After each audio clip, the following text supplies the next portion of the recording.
So welcome to the next edition of our Four Questions Journalist Spotlight. We are talking with this week with Ashley Thompson from CBS46, WGCL in Atlanta. Good evening, Ashley. Hi, good night. Good evening. I know it's getting dark. Yeah, it's a beautiful But evening on my front porch. I know that's a great setting. I can see the reflection. It looks that's nice. A little rocking chair. I'm here every single day. I do my editorial meetings from here, any Zoom meetings. During the day, it's good natural light, but it's just peaceful. I've got three dogs. No, that's perfect. That's perfect. So you are a reporter with CBS46 here in Atlanta. So give us a little background. How'd you get here? Where'd you start? And what was that moment when you got here to Atlanta? Yeah. So, fun fact: I was actually born in Atlanta. I was raised in Michigan, but television-wise, I started in Montgomery, Alabama, so not terribly far from here, about 2.5, 3 hours. So that was my first kind of starter market. Was there for 3 years, and I really loved Montgomery. It's the capital of Alabama. It's just a really good starter market. Still talk to a lot of the people I worked with there. From there, I went to Phoenix, Arizona, which is like kind of obviously the opposite side of the country. Definitely a different kind of market, way more fast-paced. Arizona was just so different. Everything was it was like a 180 almost. It was still fun, but it was different. And then from Arizona, I came here, and I call this home. My parents live here in Georgia, so I'm lucky that I'm able to, be able to visit with them. That was really important for me. And my next job out of Phoenix was to be close to home, close to family, and friends and that kind of thing. So I've been at GCL for 4 years this month, actually. It's been 4 years. And I'm a general assignment reporter. I fill in on the desk from time to time, and it's been news at GCL. It's been crazy. There's good times, there's bad times, but it's like any job. Yeah. So you're on more of an evening shift. So you're going around 2-ish or something like that? No, so I did work an evening shift this week, so it's probably worse. But I'm 9:30 to 6:30. Okay. Monday to Friday. But it's really when you're needed. If I'm being honest, it's kind of, you might be pulled to do mornings, which I did mornings like 2 weeks ago or something. So it's kind of all over the place, but most of the time Monday to Friday, dayside. And I know some of the stations, the shifts have kind of gotten a little screwy now with the pandemic and whatnot. But you're set a good Monday through Friday dayside shift, sounds like. Yep, for the most part. Yeah, well, yeah. There's always that for the most part except when something happens and yeah. Hey, I know it's Sunday. Weekly, for the most part, but yeah. So how has reporting for you changed during the pandemic? What are you doing differently? So, I would say in April, for about 2 weeks, we were kind of just exclusively at home, reporting from home, which presented just challenges. I mean, I thought it was just as much work as going into the field, because just like the technology of all of it and just different things. It took a lot of time to do that, but we were exclusively doing that for about 2 weeks. I'd say then we kind of made our way back out in the field carefully. We do way more Zoom interviews all the time. It's kind of just the standard now, which before you wouldn't even think to. I had never even heard of Zoom before this pandemic. So we're doing way more Zoom meetings now. We have equipment where, if we have a mic and we have to talk to someone in person, you can hold it and the person could be way over there, and it's just like a long stick. Obviously, we're all wearing masks when we're talking to people in person if we have to. Sometimes we don't get MOS, which is our man on the street interviews. We don't get those if we absolutely don't need them, which is different from pre-pandemic, just because you want to reduce risk. So you don't know who you're talking to. You're talking to just random people on the street. So we kind of cut back on that. So it's been a lot of things. I mean, I would feel like we're obviously still putting the product on air and still doing our jobs, but it's just kind of like that being mindful and getting creative and, how can I do this safely is back of mind all the time.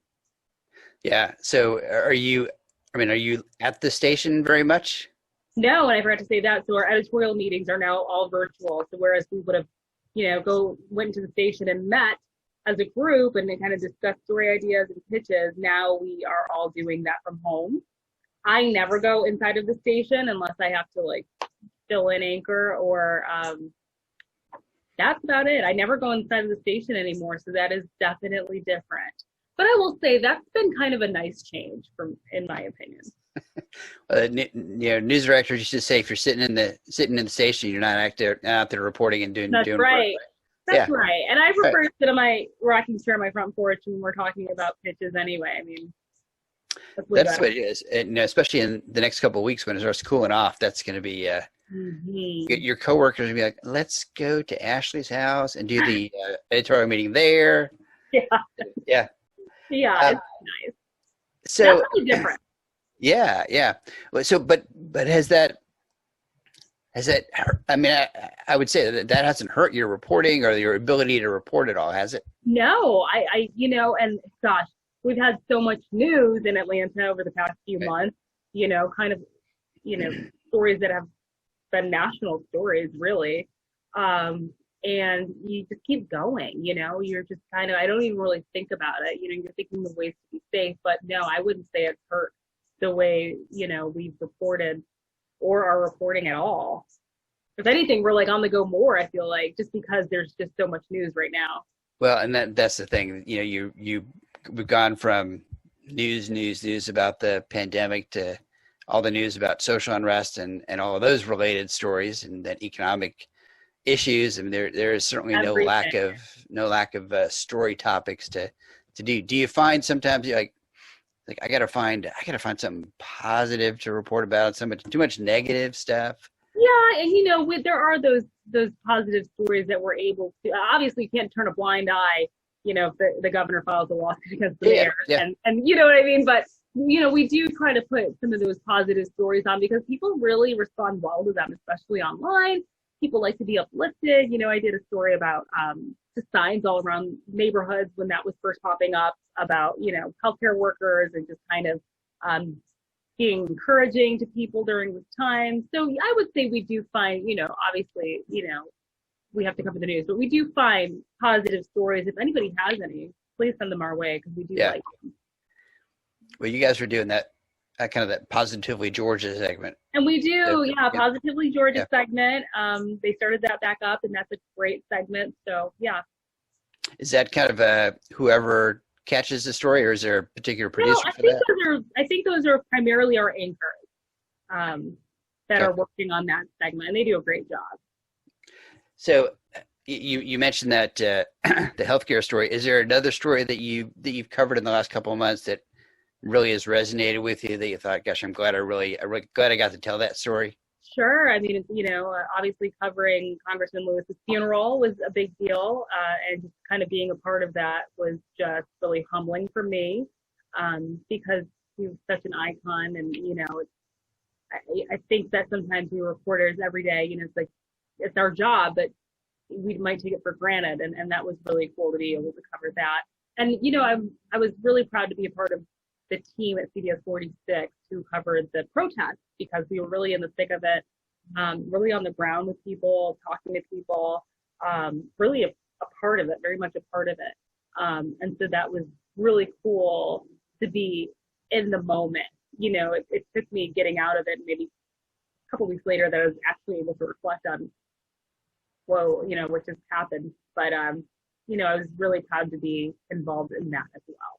Well, you guys were right there when those two college kids were pulled out of the car. And that was us too. We were all over all of that, for weeks. And so, we did a really, obviously not just because I work at the station, but we were really strong on all of that. We did a really good job covering that. A female. Yeah, that's great. It's I was telling somebody today, I mean, that's kind of mentally, physically, but just mentally kind of. It is so draining. I mean, I remember I went to the beach and I was just like, I couldn't even really pull away from everything that was going on back home.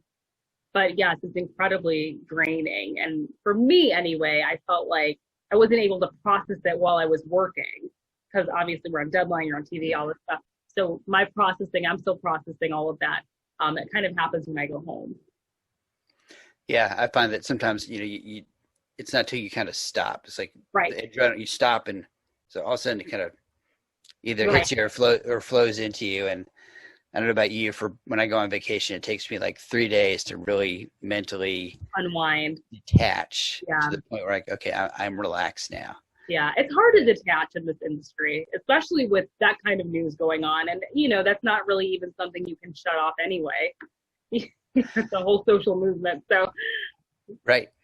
And I think it's kind of awakened something, and I hope it doesn't shut off. I think it's kind of getting people to really think about a lot of issues that we haven't thought about. I mean, there's so many great stories that I've been seeing about pieces of history that people just didn't know about, or were either unintentionally or intentionally buried. There was a story. Who is it? Gotta get this right, because I'll get grief if I get this wrong. It was Georgia Public Broadcasting did a podcast about the 1970-71 Augusta race riots. Interesting. And I think it's called Shot in the Back or Shot in the Dark. Sean Powers is going to yell at me because I don't know the name. It's a podcast. I don't know if it's a podcast. I want to look that up. I listen to podcasts all the time. I would love to listen to it. Yeah, it's by okay. So now I have to look to make sure I got it up. Right. All right, I'm going to look at.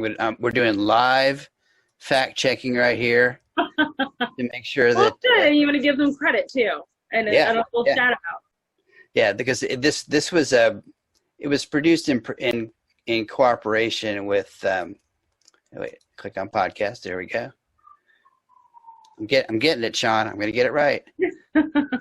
Shots in the Back, exhuming the 1970 Augusta riot. Shots in the Back. Okay. Yeah, Shots in the Back. It's really good. It's a 3 or 4 part series, but it's really good. I will listen to it. I love podcasts.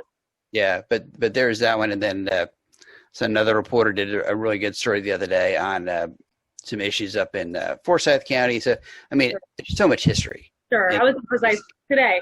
So. Yeah. Oh, were you? Yeah. Oh, yeah. Okay. Cool. Yeah. All right. So this is the hardest question I'm going to ask. So you ready? What is the coolest thing about you? I am so not cool. I was actually thinking of that the other day. I was like, I am such a dork, because I was thinking of all the kids today, the young kids anyway, the young teens. I feel like they're just so much more advanced than I was at that age, and I was just thinking about myself in high school. I'm like, I'm such a dork. But if I would choose the coolest thing about me, what is cool? What do you love to do? We'll come back to the coolest thing. I love to online shop, but I'm trying to stop that. But I do love to browse. I love to browse, and like people who are like, I hate going to the mall. I'm like, I love to go to the mall and like just look. Like, it's so weird. It's just very calming to me, and very it's very therapeutic. Which is so, I don't even know, something's wrong with me, but I love that. My dogs make me cool, I think. People stop and they like my dogs. I mean, what kind of dogs do you have? I've got 2 Mastiffs, English Mastiffs, and a Boxer. 3 dogs. Wow. Okay. That wasn't my choice, but yeah, we've got 3. All right. Yeah, I've been told that when you online shop a lot, the trick is to just put the stuff in your cart. Yes. And then actually pay for it. Because if you leave it in your cart, then the website comes back to you in a few days and says, "Hey, we'll give you a discount." This. Yeah, yep. Go process this, and we'll give you 10% off. Yeah, and you're like, you know what? That's a great deal. Yeah. All right. So as we prep for this question, so what is the last book that you read? Okay, yeah, it's called Love Warrior by Glennon Doyle. One of my good friends gave it to me, and it was such a good book. I think I read it in like just a few days.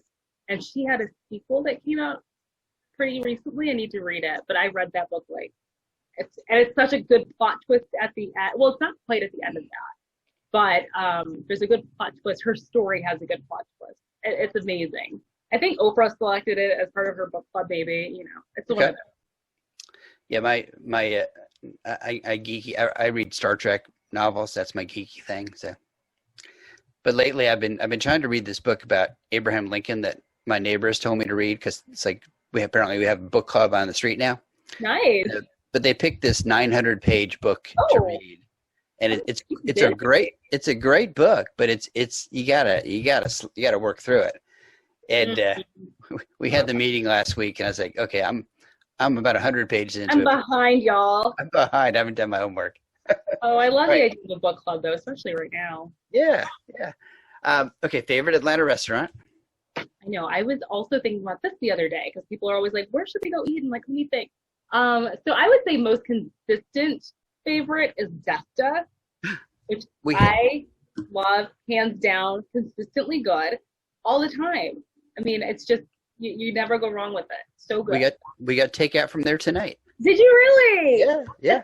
I'm just like, I'm never disappointed. I'm always like, this is just the best. I mean, I love it. We like Lure in Midtown. What else do I like? For like a cocktail, I like Biltong Bar at Shop the Buckhead. That's been renamed. I don't know the new name. Streets of Buckhead. I can't remember. They renamed it something more like casual. You know. I literally eat. I mean, my boyfriend and I date nights. On Fridays, I'm going to show you. That's like what we do. It's like, oh, it's Friday. Let's go out to eat because we make reservations, yada yada. And I've got like just this whole thing. I don't know if you could see. You probably can't because of my light, but it's all of these restaurants that we need to try or that we've been to. So that's like literally like what we do. That's great. You gotta have a target list of where you want to go, right? That's you really don't need a target list. I probably need to make food at home a little more, but but you're trying to out once a week. That's okay. Exactly. Okay, you make me feel better. You work all week, go out for dinner on a Friday. That's okay. All right. Now it's dark outside. I'm gonna turn my little light down. So no. All right. So favorite guilty pleasure. I knew this right when you said it. Housewives. I watch all of the Real Housewives. It's so good. I've got one recorded. I gotta go watch it. All right. Favorite local getaway. Local. What is local? Let's say Georgia. Okay, so I just discovered Sea Island. I was like, I had no idea this even existed. It was like so magical. Went a couple weeks ago, and that is my new favorite. It's so beautiful. Have you been to Cumberland yet? No. Oh, you got to go to Cumberland Island. Okay. Cumberland Island? Cumberland Island. I've never heard of that. It's across from St. Mary in South Georgia on the coast. You can only get there by a ferry. Oh, no kidding. And it's got wild horses and. Oh my goodness. You can't. It's one of my favorite places. Oh, that sounds amazing. They only let a certain number of people on the island every day. Oh, nice. That's great during the pandemic too. Right. Nobody can be there. Yeah. That's right. All right. Remember that. Favorite non-work hobby. Okay, I'm not going to say online shopping. I will say. I told you I was such a dork. I'm so boring. I'm so introverted. I would say hanging out with girlfriends. Does that count? Is that a hobby? That's all right. That can be a hobby. You can make that a hobby. I think going out to dinner Friday nights, that can be a good hobby too. Yeah, that's about it. Restaurant reviews. Yeah, I don't know. Like my boyfriend's hobbies are these muscle cars. I need to get get something that I could like work on outside of work. That's all right.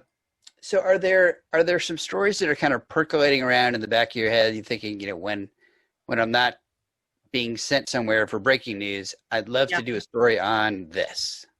Yeah, that's, I don't even know. Wait, I think with how things are going with society, I think there's a lot, like you mentioned, there's a lot to be tapped into now. And right. I think that I am most looking forward to some of those stories that are going to get a green light now that may have not in the past. Sure. So I think that, we'll see, as we move forward, how this plays out. I think there's more opportunity to do historical stories about just Black people, African American people in Georgia, places that need resources, just stories that maybe wouldn't have passed the test before. Okay. Um, how much of your your assignments are so you're the producer or desk saying go do this versus you saying I want to go do this? Probably 50-50 right now. Probably 50-50. I mean, I pitch all the time, and half the time it gets the green light. They say go for it, and sometimes you get on the call and they already have you assigned to something, Yeah. which is fine with me too. So I would say it's 50-50. Some days there's more news, as you say, than other days. On other days, you might be able to do your pitch. Yeah. I'm always kind of looking to see what's going on Before you send something over. Right, Yeah. yeah. Well, some days you just look at it and you're like, okay, this is like election days. You don't Yeah. pitch a whole lot. You don't pitch a whole. You don't pitch stories that aren't election related. Yeah. On election day. Yeah, I know. And I've got good friends too who pitch some certain things, and I'm like, you got to read the room, girl. Like a couple of weeks ago, I'm like, there's no way this is getting past anything right now. Send it to me in a couple months, So. Yeah. But then sometimes you get like an off day or you get like a weekend. I mean, the weekend reporters sometimes are really good because sometimes they have a little more flexibility for. That's right. There's less going on the weekends. Oh yeah, I did weekends for 2 years here, so I know that well. Yeah. All right. So let's see. So is there anything you want to talk about that we haven't talked about? I don't think so. All right. Yeah. All right. We've been talking with Ashley Thompson with CBS46. All right. We're going to let you get back to your evening. I appreciate it. Thank you for your help with everything. My pleasure. Very helpful with stories. And we will be back next week with another edition of our 4 Questions Journalist Spotlight.